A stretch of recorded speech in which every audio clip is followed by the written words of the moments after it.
Avant de plonger dans l'histoire intense d'aujourd'hui, un petit rappel. Plus de 90% de nos spectateurs regardent nos vidéos sans être abonnés. Si vous aimez ce genre de contenu, prenez une seconde pour vous abonner et activez la cloche pour ne rien rater. Et si vous trouvez cette histoire captivante, n'oubliez pas de liker la vidéo, ça nous aide énormément. Je m'appelle Élodie. J'ai 34 ans, mariée depuis presque 11 ans à Thomas. Quand je repense à notre histoire, à nos débuts, je me demande si j'ai vraiment été aimée ou simplement utilisée. J'ai toujours cru en lui, en nous. J'ai sacrifié des rêves, des projets, des années pour un homme que je croyais être mon partenaire de vie. Mais ce que j'ai découvert il y a quelques mois a tout changé. Tout a commencé doucement. Rien de spectaculaire, rien d'évident. Juste des signes, discrets, comme des pièces d'un puzzle que je ne voulais pas assembler. Thomas rentrait plus tard que d'habitude. Il disait que son boulot devenait plus exigeant, qu'il y avait une réorganisation, de nouveaux projets. Je l'ai cru aveuglément. Parce qu'on ne pense jamais que la trahison peut venir de celui à qui on a donné notre cœur. Un soir, il est rentré sans même me regarder. Il a posé ses affaires, s'est enfermé dans la salle de bain et n'a presque pas parlé de la soirée. Ce genre de moment est devenu fréquent. Moi, je continuais à faire tourner la maison, à m'occuper de notre fille de 8 ans, à préparer les repas, à maintenir le lien entre nous. Lui, il s'éloignait, centimètre par centimètre. Un samedi, pendant qu'il prenait une douche, son téléphone a vibré. Je n'ai jamais été du genre à fouiller, mais ce jour-là, quelque chose m'a poussé. C'était un message d'une certaine M. Juste un prénom ou peut-être une initiale. Le message disait simplement « Je pense encore à hier soir ». Rien de plus. Mais c'était suffisant. Mon cœur a cessé de battre pendant 1 seconde. Le doute est devenu certitude. Je n'ai rien dit, pas tout de suite. Je me suis contentée de l'observer. J'ai commencé à prendre des notes. Ses horaires, ses excuses, ses humeurs. Je voulais comprendre. J'avais besoin de preuves, pas seulement pour le confronter, mais pour me reconstruire après. Je n'étais pas prête à exploser, pas encore. Je devais planifier. La douleur était immense, mais je voulais garder le contrôle. J'ai alors engagé une amie de ma cousine, détective privée.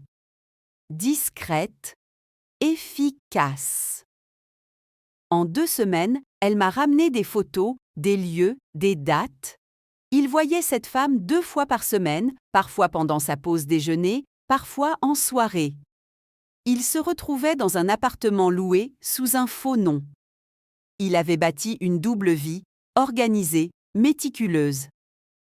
Il m'a menti en face, pendant des mois. Je suis restée calme. Peut-être trop calme. J'ai souri comme si de rien n'était. J'ai même organisé une fête pour notre anniversaire de mariage, la 11e. Il a été surpris, un peu gêné. Il ne comprenait pas ce que je préparais. Il pensait sûrement que je ne savais rien. Il n'avait aucune idée du volcan qui bouillonnait en moi. Pendant cette période, j'ai commencé à me rapprocher de moi-même. J'ai repris mes lectures, je suis retournée à la salle de sport. J'ai renoué avec des amis que j'avais délaissés à cause de notre vie de couple. Je me reconstruisais en silence, tout en peaufinant ma vengeance. Je ne voulais pas crier, pleurer ou faire un scandale. Non. Je voulais que tout soit propre, net, irréversible. Un jour, il a oublié de verrouiller son ordinateur portable. J'ai accédé à ses mails. J'y ai trouvé des confirmations de réservation, des messages codés, des photos de cette femme. Elle s'appelait Maude, mariée elle aussi. 2 enfants. Une vie bien rangée, en apparence. Une autre hypocopaï qui pour moi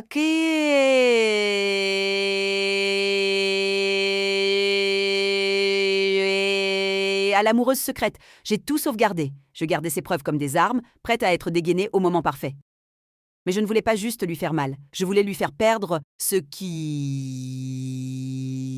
pensait contrôler, son image, sa réputation, sa tranquillité. Alors j'ai commencé à semer des graines, lentement. J'ai parlé à ses parents en leur glissant innocemment que Thomas semblait fatigué, distant, peut-être stressé.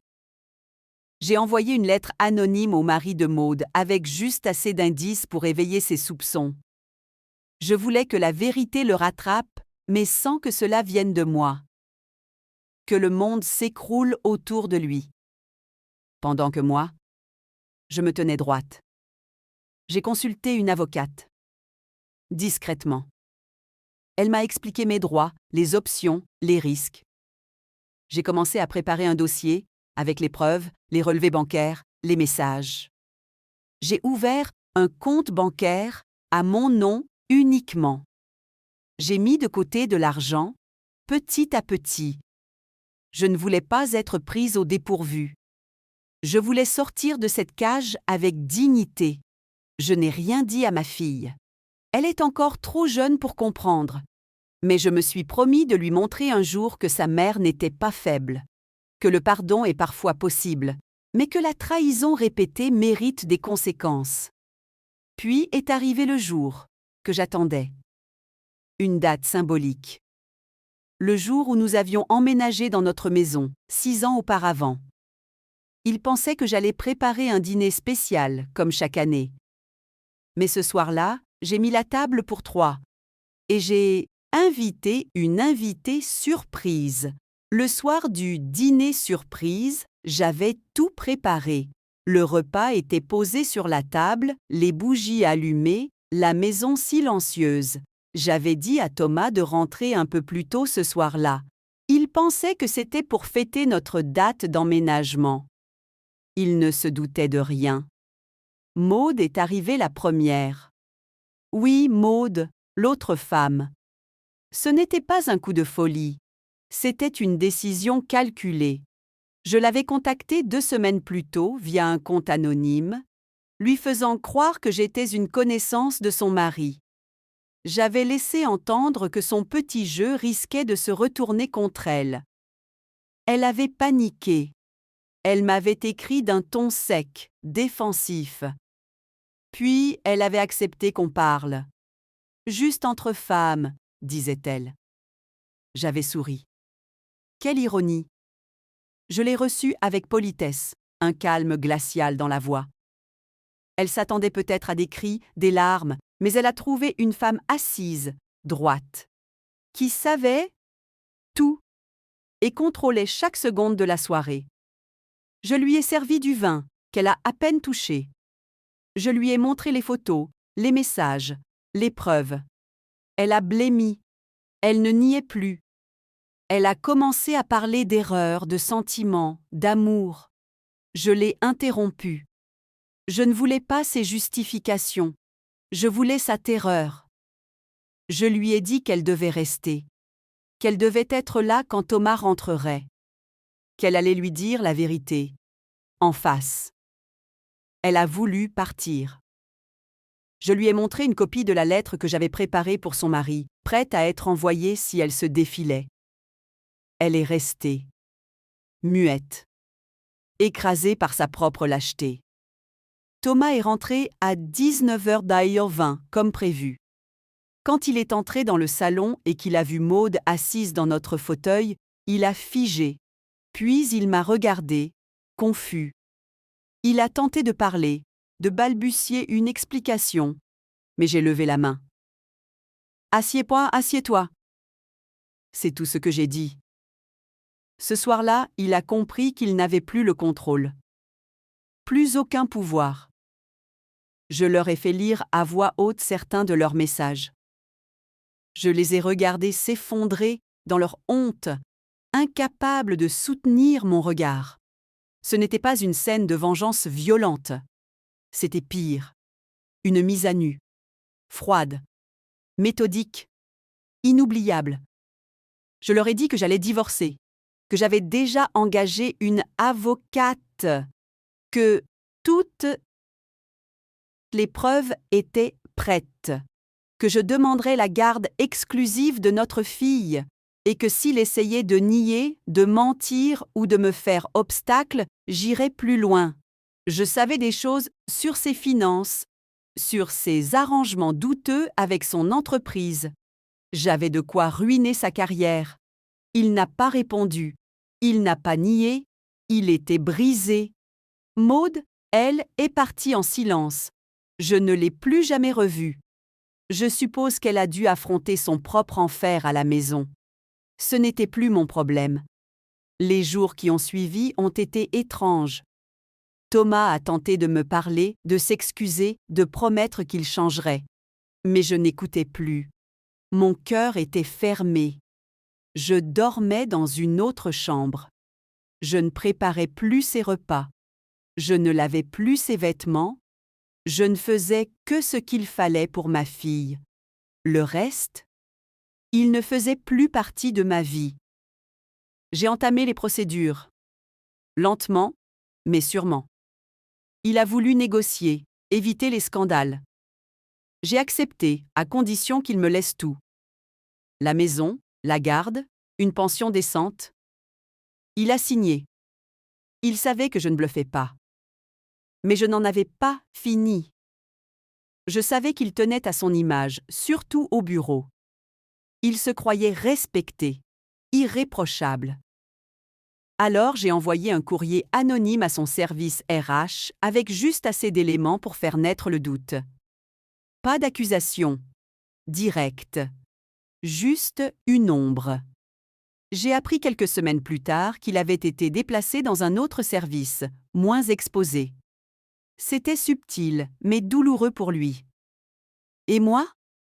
Je me reconstruisais. J'ai vendu quelques biens qu'on avait en commun, vidé notre compte joint, transféré l'argent vers mon nouveau compte. J'ai changé de numéro, bloqué ses appels. Je ne répondais qu'aux messages liés à notre fille. Je voulais couper court à tout lien émotionnel. Je voulais qu'il comprenne qu'il avait tout perdu, non pas à cause d'un excès, mais à cause de ses choix répétés. Ce n'était pas la rage qui m'avait guidé, c'était la lucidité. Il m'avait trahi, menti, humilié.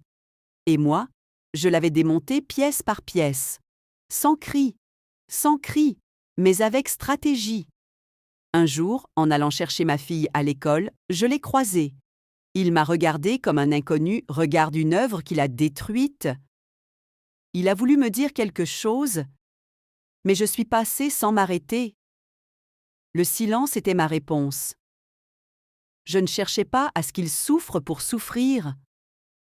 Je voulais qu'il comprenne que je n'étais pas une femme faible à pardonner, l'impardonnable, que je pouvais me relever plus forte, que je n'avais pas besoin de lui.